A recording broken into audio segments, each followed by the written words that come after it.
had enough of this nonsense. It's not adding up. I'm not doing it. And this is where people informing on other people is something that the government is encouraging because they know they just don't have Mm. enough boots on the ground. The vaccine is going to be tied to or be a proviso of travel. We are one of those plates. We're not the spinner. We're one of the plates.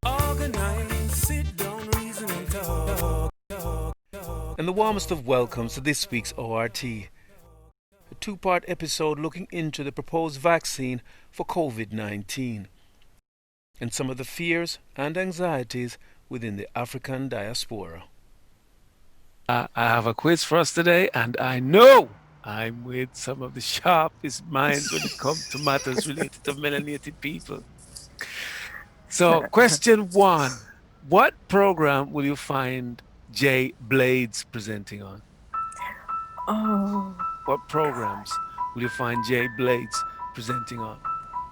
he presents, doesn't he present? Is it a type of restoration program? Let me see. All right, I'll put you out of your misery. He does 2 programs. One is called The Repair Shop, That's and the other right. is called Money That's right. for Nothing. That's Okay. right. Do I get Question- half a Learn point? something there. Question half 2. points. You can't get that. No, you don't get half a point. You don't. So generous. Harsh. Yes. Harsh. No. That's fine. It's fine. I can give you a quarter. No, don't strain yourself, you know, please. So question 2. What is the most mountainous island of the islands? Or which is, sorry, I should have said which is the most mountainous island of the islands? Of all No the clue. islands, not Caribbean islands. Yes, island. Caribbean islands. The islands. Okay. I think I'm going to guess.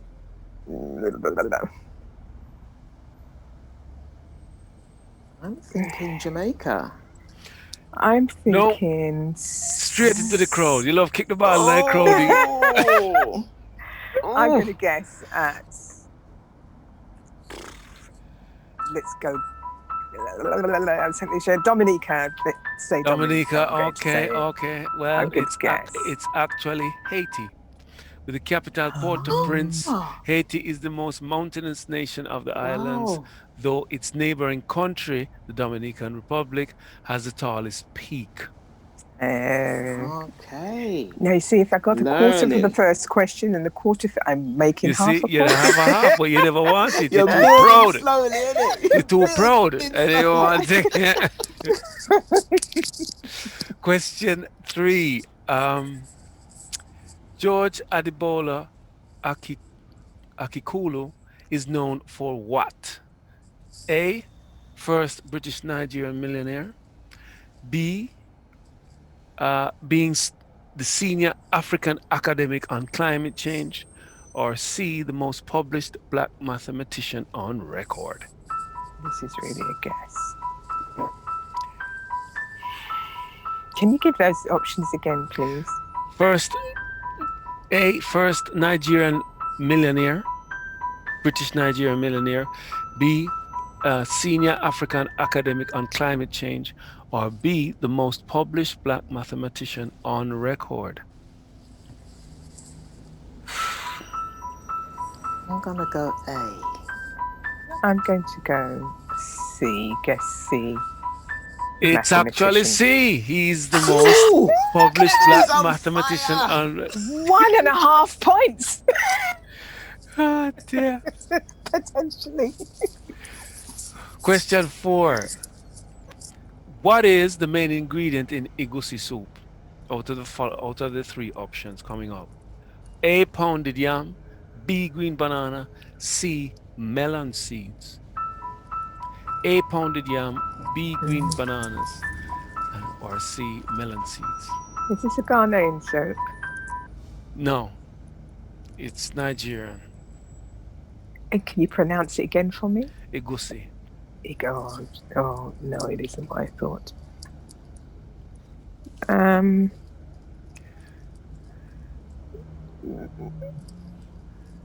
No? Okay. Yeah, well, I'm going to A? guess. A, No, Amphibian ant. no, it's Oh not. my God. No, it's I'm Taking a pounding this week. not. And it's pounded. You have you just Oh, choose Yeah. as well. I did. Pick the right one. Oh dear. Oh, And what were the other two options? painful. Green banana and or melon seeds. I'm going to say. Oh, let's just guess it. Melon seeds. I was going to say green banana. I don't know why I changed my mind. Go for it. It is actually melon Melon seeds. seeds. This the Hang me out Nigerian to dry. egusi soup Ooh. eaten with fufu is made from melon seeds. Imagine. Question 5. Well, you I see, never. you don't just come here to laugh Well, and I joke, you never. see. You come here to learn. Question 5. Can't Who even wrote- hide behind Brother S this week. It's all right. Exposed, I'm man. carrying the. Exposed. I'm doing. Let me tell you. Do not make me laugh. Brother S run gone. He anticipated a beating. Question 5. Now, this is a difficult one. This is a very difficult one. If you could even Okay. guess who it is, then I'd be impressed. Question 5. Who wrote Spirituality Before Religions? And I think it was released in 2019. You will know him from Hidden Colors 1, 2, 3, and 4.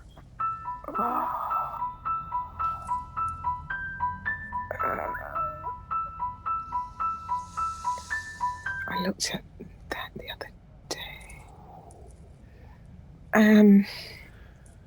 Spirituality. To be fun. I told you it was a tough That. one. I told you it's a tough one. Shall I put you out of your misery? Kaba.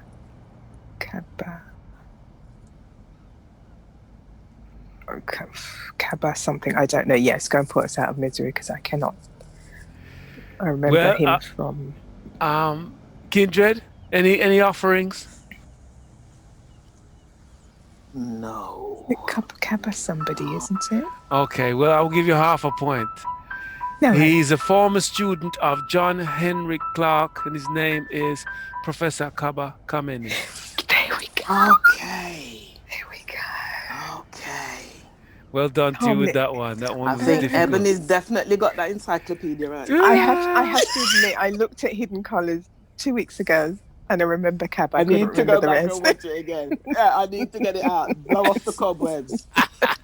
And they have a new one called 1804, which is looking at the Haitian Revolution. Oh, well, Okay. I'll look out for that. Question 6. What is the birth name of the man who sung "Give It to Me One Time, Give It to Me Two Times"? Are we talking about Toots? Yeah, yes. Well done. Frederick Nathaniel Hibbert, a personal friend of mine who journeyed onto the ancestors on 12th of Mine September this year at the age of 77. Mm-hmm. So question 7. What country does Assata Shakur live in? What country Oh, does that one I know. Cuba. well done. Yes. Well done, hesitation. Kindred. Go Assata. girl. Rock me duck. We have to go get Betfred Pandis, man, so they can, looks like some money can be made. Assata Shakur, born on the 16th of July 1947, is a former member of the Black Liberation Army who was convicted of being an accomplice in the first-degree murder of a state trooper during a shootout on the New Jersey Turnpike in 1973. Shakur was also the target of the FBI's counterintelligence program directed against the Black Power movement groups and activists. While serving a life sentence for murder, she escaped from the Clinton Correctional Facility for Women in 1979. She surfaced in Cuba in 1984, where she was granted political asylum. Shakur has lived in Cuba ever since. She has been on the FBI's most wanted terrorist list since 2013 and was the first woman to be added to the list. Part of her impressive story is covered in the book Still Black, Still Strong. Mm-hmm. So yes, that was it. So thank you. I will Wonderful. Some good learning there, Yeah, Kush. absolutely. that's what I'm saying. You don't just come here to laugh and joke. You come here to learn. So thank you. This is O.R.T. This is Solomon from Black Child Promotions, one of the UK's best black book distributors. And we operate across London. Our main locations are usually Oxford Circus on Tuesdays or Wednesdays and Brixton Thursday and Friday. Come check us out. You can also check us out on Instagram at Black Child Promotions and Facebook Black Child Space Promotion. Peace, family.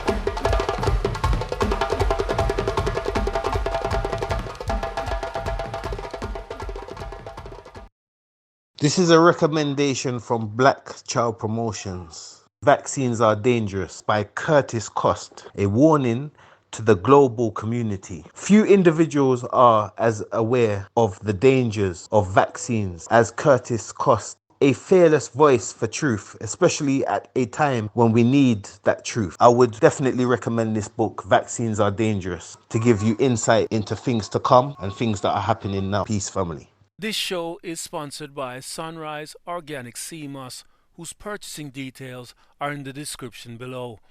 Now back to the debate. This is Democracy Now!, democracynow.org, the Quarantine Report. I'm Amy Goodman.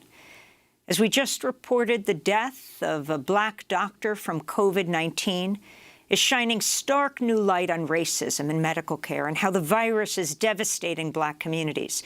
The Centers for Disease Control and Prevention reports black and Latinx people are dying of COVID-19 at a rate almost 3 times that of white Americans. Earlier this month, Dr. Susan Moore posted this now viral video on Facebook describing racist treatment by medical staff who did not respond to her pleas for care despite being in intense pain and being a doctor herself. She said in the video, "This is how black people get killed." I will not be taking the vaccine because it doesn't stop you from getting ill. It doesn't stop you from passing it on to anybody else. All it does is help you with the symptoms. My take on the coronavirus vaccine is that as a black person, we have no faith, no trust in the system, as history has shown us that our people has always been used as a guinea pig in any kind of experiment.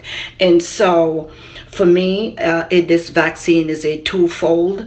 One, spiritually, the Bible tells us that there would be a time when mankind would try to control us by some kind of vaccination or other means of us being able not to buy or sell.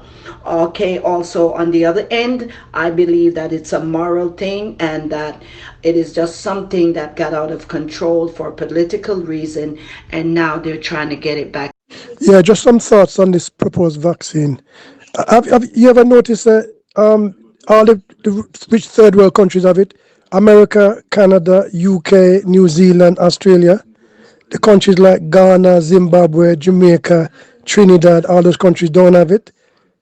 Have you noticed that? So that's my point. I think my thing is when they say they want to test it on people who are vulnerable, like black people and the elderly and so forth, I don't believe that, because if they really believe that they wanted to test it on people who are vulnerable, they would give it to third world countries. The other thing I'm worried as well about this proposed vaccine is that I don't believe that they have the best interests of black people at heart, because remember when they tested syphilis on the Tuskegee Airmen, it's a drug which is not tried and tested, and I'm very, very wary of it. I think it's something that needs to be at least tested and researched for at least a good 2 years before them test it on any human being. There's natural remedies for that. And I don't believe them at the best interest of art when they say black people vulnerable. Otherwise, the rich people and the middle class, white middle class, would take it for themselves. One was looking at this vaccine thing. I'm laughing God, because yeah. There's no escaping the vaccine. It's everywhere, isn't it? So what it was looking at, Everywhere you turn, the I'm telling vaccine. you. Buck up the vaccine. And I thought it would be good for us to speak about it, just on how it's impacting on us, in terms of, from the money promoted media. Yeah. They are Tell me promoting about one it. particular narrative. And when you go on social media, you're getting a complete diversity of views which you just don't hear from Tell me the about money it. paid for media. Mm-hmm. And Parallel universe. that has an impact on us, because it's like every week somebody's coming up with something with the vaccine, which it just you don't know what to think after a while. Well, that's at least that's how I feel. It's the spin, isn't it?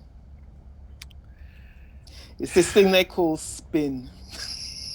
Listen, I know it's no good, That I know, but so many people are coming up with some alternative things. I know, and everybody's it's hard to yeah. take them all in one go, Everybody's got their own spin. Yeah. It's like the Bible, isn't it? It depends on which version you read. Yeah, which part of the world it is. Yeah. But so what do you think about this proposition that it's going to become like a passport, the fact of whether you've had it or not, and you'll get different liberties depending which way you're going? That was always the grand plan, wasn't it? And I think that I'm absolutely convinced of that. But I think what's interesting to me is the resistance to it. Not what the grand plan is, because I don't think that's any surprise.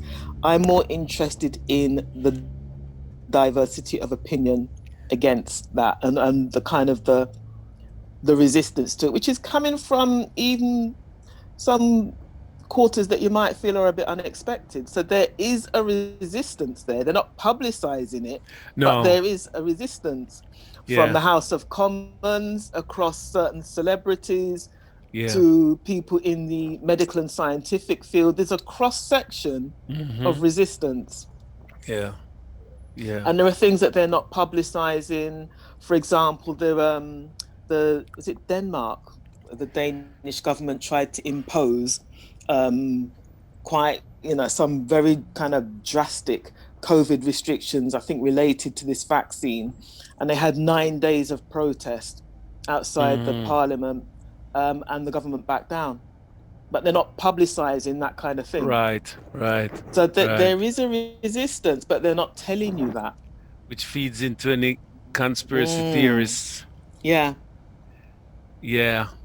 I mean, it was rolled out on Tuesday here, and I see that they have their target groups of nurses and social workers. Of course. But I've since been told by somebody that they know people who work as nurses, doctors, and it's not been compulsory for them. So I'm a bit thrown by that. Because one of the suspicions was that it's going to be compulsory. I think that there's compulsory and there's compulsory, though, because I can tell you that I can present something to you and I can say, Kush, do it or don't do it. It's entirely up to you, right? But I'm letting you know that if you choose not to do it, then the consequences will be X, Y, and Z. But the choice is yours. So it's kind of not much of a choice. But I haven't heard of any. I haven't heard of any conditions attached to it. This is what I'm saying. So I'm not saying you're wrong. What I'm saying is, it's just not fitting with the narrative that was being built up. And I don't think the government anticipated the level of resistance and the diversity of the resistance that they're being faced with. Because even in the House of Commons, you've got all these backbench MPs who are wholly against it and who are fighting for there not to be any conditions attached to it at all. So even on their own doorstep, and it's a cross-party thing as well. So it's not even to say it's disgruntled MPs from the opposition. So Yeah. I don't know if I think they probably assumed that they had done enough in terms of the scaremongering for people to come on board without too much complaint. But I don't think they expected for there to be The level this of level of backlash. backlash, questions being And asked. suspicion. Yeah, and you got like the Daily Mail. Even the Daily Mail is asking some very awkward questions that you would, from all these quarters that you would normally expect to go along with, whatever the establishment said. But people are saying, hold on a second, this is not adding up. And even if you look most recently at the lockdown that we've supposedly just come out of, did that look anything like the first lockdown to you? No, sir. But you know something? I hardly noticed the first one, to be honest. Well, because, that's true. I hear you. You and me both. Yeah. But this one, it coming like nothing did happen. Nothing changed. So even traffic was heavy, same yeah, I got stuck in traffic jams this time round. And even though there might be people who are not vocalizing it, their actions are indicating that, they're saying, I had enough of this nonsense. It's not adding up. I'm not doing it. And they might not be putting that across in a militant way, but in their own private way, they're not doing it. Yeah, it's good to see the resistance, because that's the bit that interests me more. Yeah.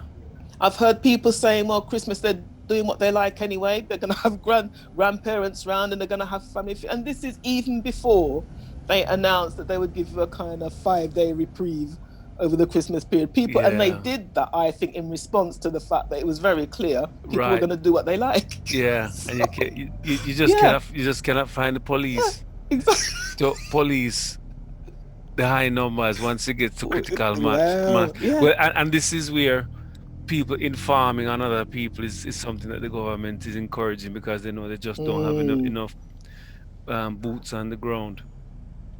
But that'll be an interesting one. I don't know about that, I don't know. I'm not saying they'll do it, but it's something that they're encouraging. Yeah. Be interesting to see what happens with that. I just don't think.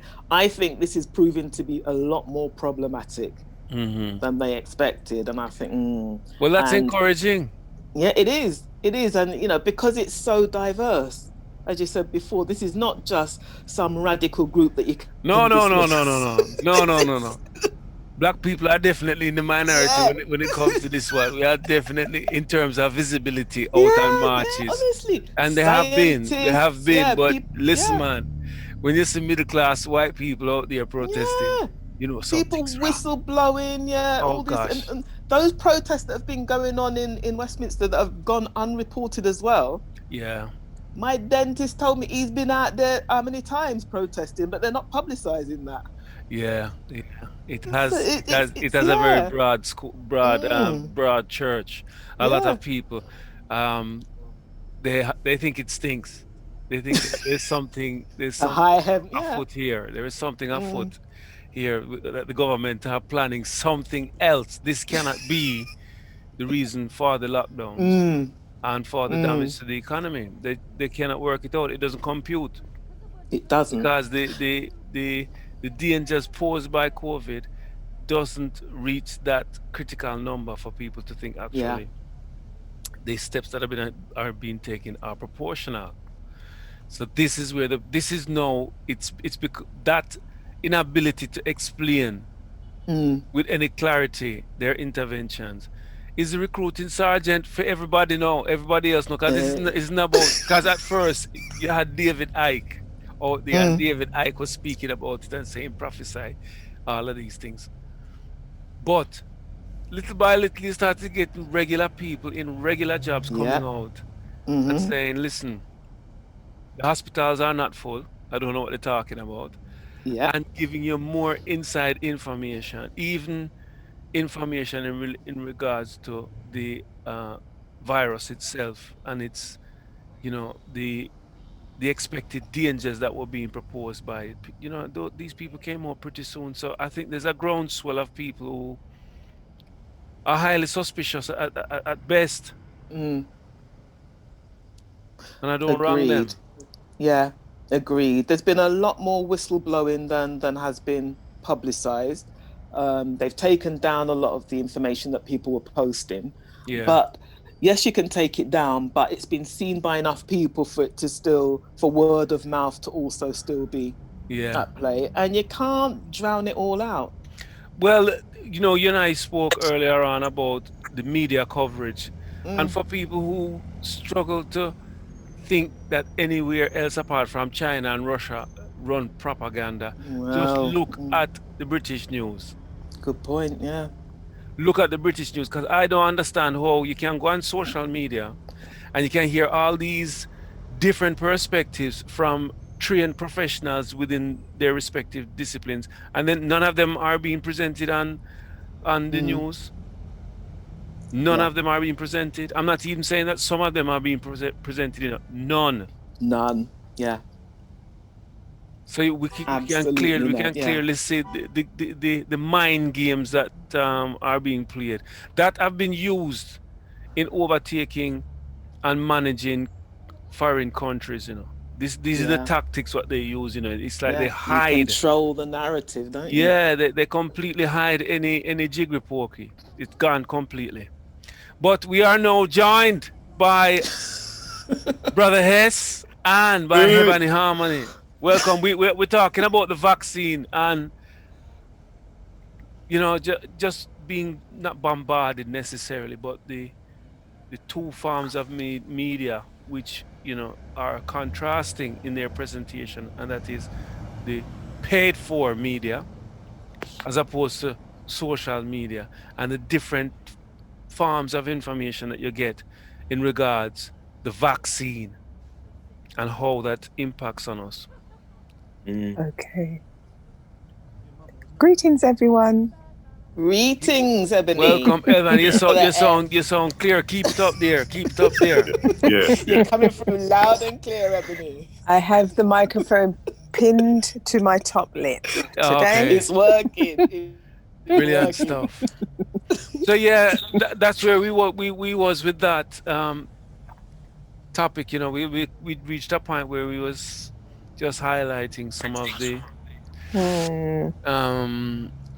different influences and impacts from the different media sources, and I suppose Kindred and I had reached a consensus that propaganda is being used to help shape the minds of what the kind of decisions people should make, whether they take the vaccine or not, especially when you look at the British media sources, and one in particular that people pay them taxes for. It's atrocious that you don't have alternative voices coming through that media Definitely. avenue.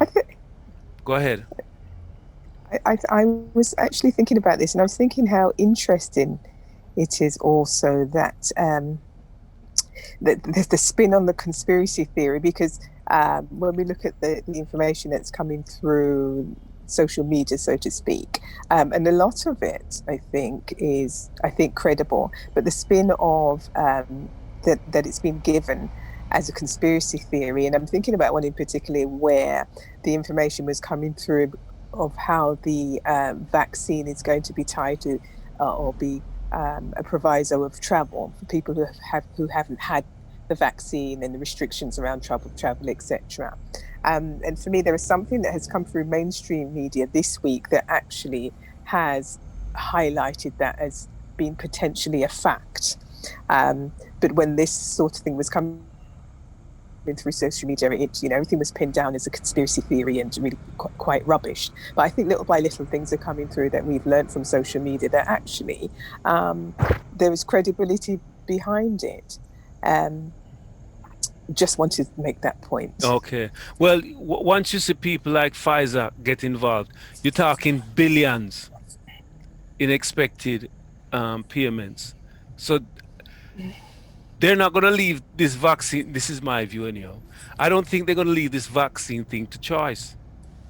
They will either narrow down your choices to the point you're going to have to take it, or they're just going to tell you that you're going to have to take it, because these companies, they've invested money. They want their money. This is how the stock market works. So there are people now who are investing in the vaccine, and they need to get that money. So Absolutely. I could expect some bumps in the road. I think the point I was trying to make is that when this information was coming through social media, and becoming more apparent that a lot of it is credible, but when it was coming through in the early stages, Yeah, I them think there dismiss was it.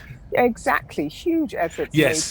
to rubbish it and dumb down Yes. the minds Yeah. of the masses, Yeah. with what was actual truth. So I think it, Yeah. Yeah. dumbing down the minds, trying to delay any action, or sort of like, the coming together of protesting and so forth and what have you.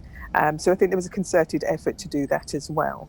And just to slow down the masses and to rubbish it and take our minds off us and distract us from actually the reality of what comes with this COVID-19 and the vaccine, etc. Yeah, I acknowledge that point, and I was the point the other point which I was reinforcing was that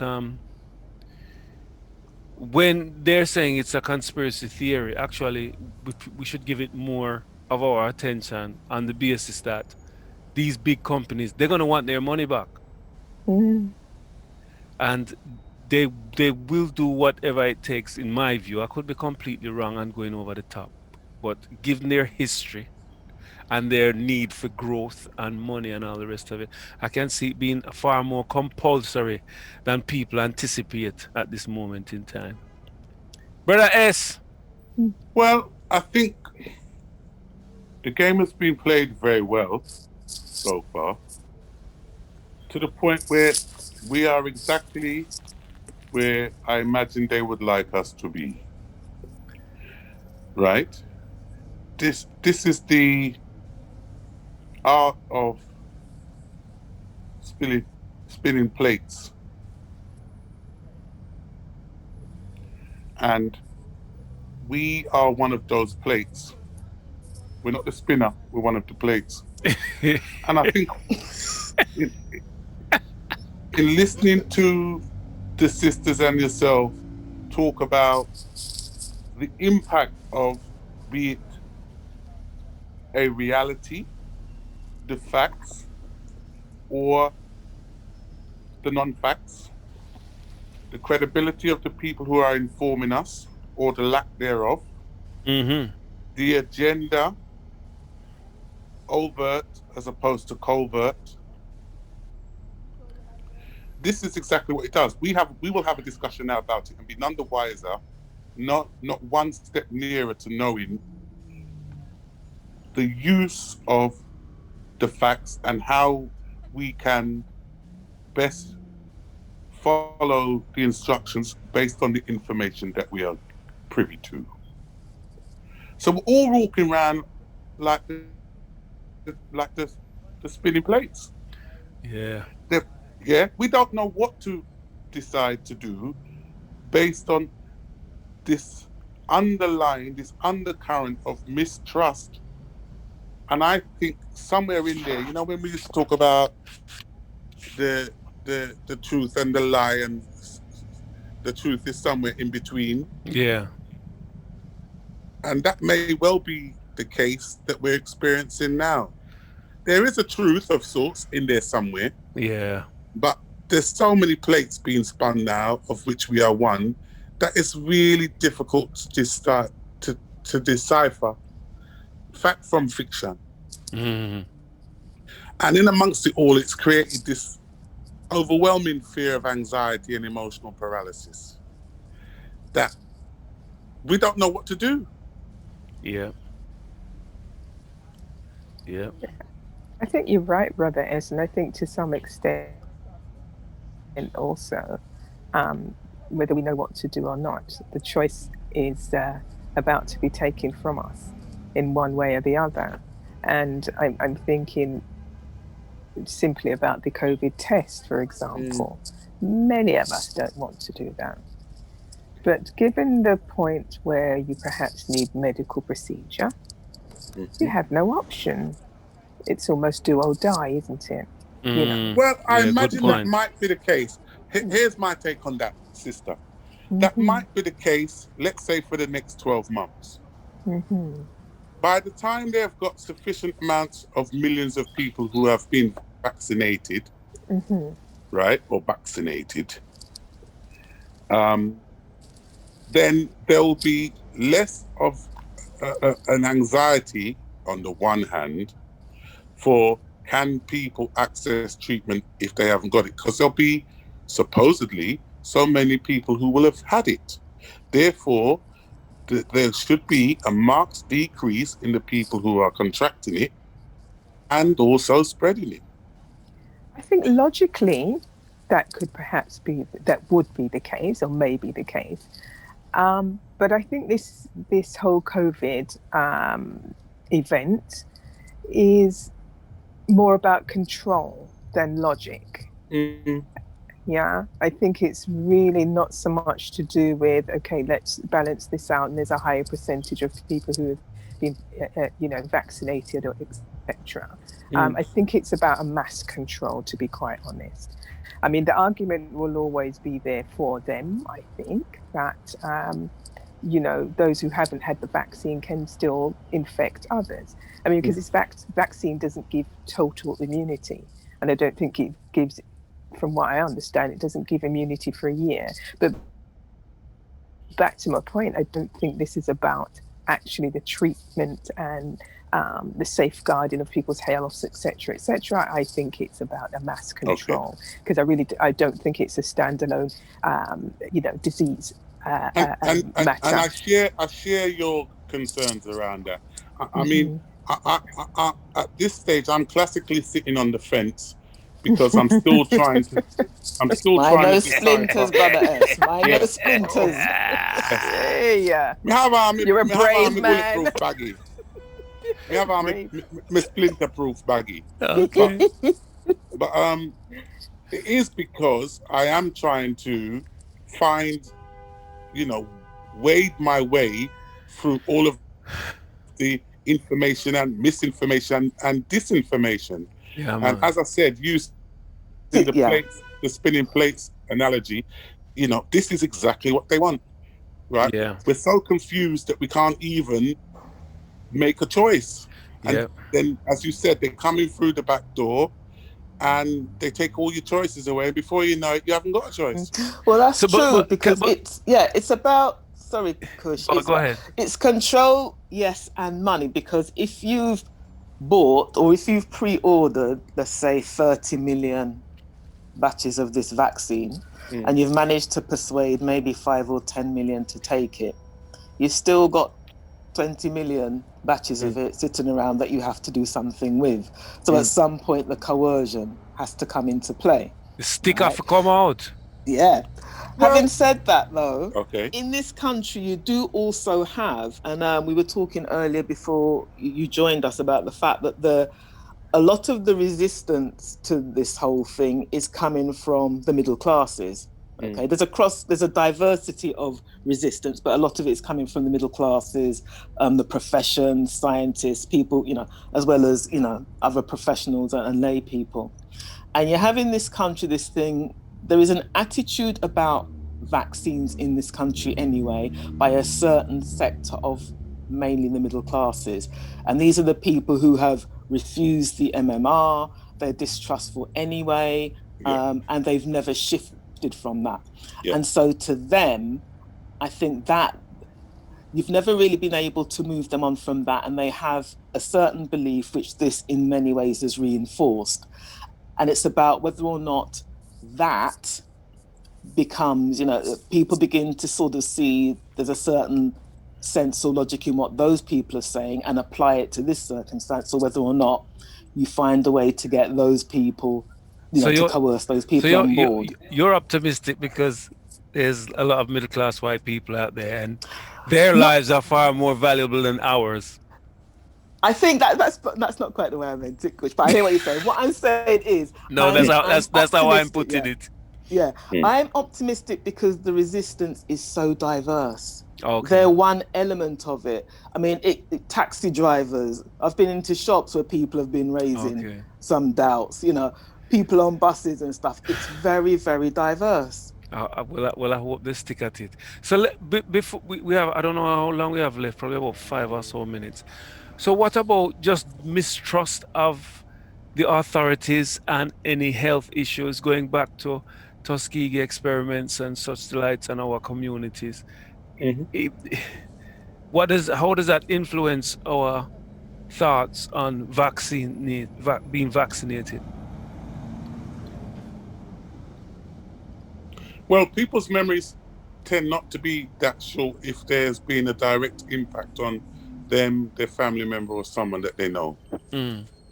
So when we think about things like HIV, for instance, I was a young person, very, I can't say in my prime, approaching my prime at the time. And I remember them knocking about with figures like by the year 2000, 1 in every 6 people in the world will have contracted HIV. Right. Right? 1 in every 6. So you could imagine the panic that caused globally. You didn't have to do anything. You were just told 1 in 6 was going to get it. And at that time, they were unclear about, can you share a cup? What happens if you've got a cut on your mouth? What if you've got an open wound? Yeah. What if you go in a swimming pool? What if you sit on a toilet seat? It's the same fear that was generated all them years ago, No, good point. right? And we see where we are now with HIV. So we could argue as a conspiracy theory, well, they had a whole agenda going on in the beginning of the 80s, middle of 80s, and we'll be spinning plates then. Yeah. This, for me, might be another episode of that. Because if we liken the 80s to now, what happened in the 80s at the end of it? We had the crash. Mm. Yeah, very good point. Especially with the kind of hysteria that was around with HIV. Sure. Yeah, Very good yeah, that's a point. good point. Mm-hmm. So you're saying we need to sit tight. We I don't don't need know about sit tight. we I don't need think to sharpen with machete and prepare and get some more zinc for guard up with door and with glass. And we no. don't need none of that. Listen, And for stack the up on brothers some and the food. sisters, for all of us, I think we just continue to research and inform ourselves as best we can Mm. with what's available. I guess I'm just a bit concerned about the sometimes in a quiet moment I wonder if too much information is a good thing. It's not good. It's not good. But when the main the paid for media are so superficial and narrow in their reporting, it's just figures and stuff, then you naturally get drawn to social media and think, well, hold on, if this person's not on any of the TV circuits, why aren't they? What's the reason for that? Are they um, proving to be a danger to the overall narrative? But yeah, we've covered that. Anything else you want to say on this, Ebony? I mean, I'm skeptical about the whole thing, and I have been from the very beginning. I mean, when we look at just the speed of the vaccine and so forth up against things like cancer that have been around for years and so forth, and I think to some extent it's targeted as well. If we look at their data and so forth, and when we things like where they say the infection is rising, the highest and so forth, it appears to be the communities where there are low income, where it's more diverse, and there may well be a reason why that happens, but it just seems to be very targeted. And I'm sure there's a motive. Well, I'm not sure. My theory is there's a motive behind that. There are so many things that make me quite skeptical about the COVID, the vaccine. Yeah. Okay.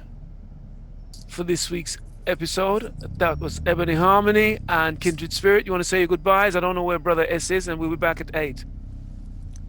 Goodbye, listeners. Bye. And on behalf See of you Brother soon. S, goodbye. Yes, Bye. Brother S, Brother S.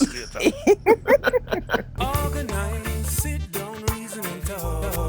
Included below are related links to this discussion. Please share, comment, and subscribe. And remember, talk the thing.